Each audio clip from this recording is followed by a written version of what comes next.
વરસાદ એલી કરીને પલરી રવાનું આપો તો પીને કીધું તું કાંઈ જુહા ઘેર રેવાય ને હાલ લીકે ડોન કોઈ જાય અલા દાદા કોઈ જાય એટલે મહેમાન છે એમ કેવાય. આવો મહેમાન આવા ને આવકારો ન હોય ચોમાહામાં આવે એનો આને હાટું સા મૂકો ને એટલે આપણે ઘરમાં ડખો કરી આ કહી દઉં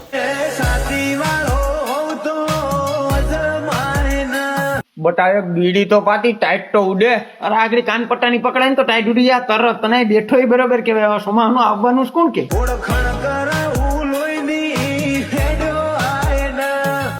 વરસાદ બહુ વધી જો આવવાનું ઘેર નહીં ફુગાયો. મારી મેરે ફોર વ્હીલ છે લાવે ચાલી આગળ તને ઘા કરી જાઉં લાવે વટથી ફરતા મોજ મજા રે કરતા બટા મોસમ બહુ સારું છે બાજુ ને કે પૈસા એક ઘાણ કાઢે. તમારી ઘરે એવા કઈ કોઈ દી રકે બી ચા ને કઈ ના તારે ભાઈ જાનો ગાણ ખાવો ઉભો થા કે મારી ને ગાણ કાઢ ના કાઢ ઉઠ જણનારી નો ધાવળ લાજે નમતી આવું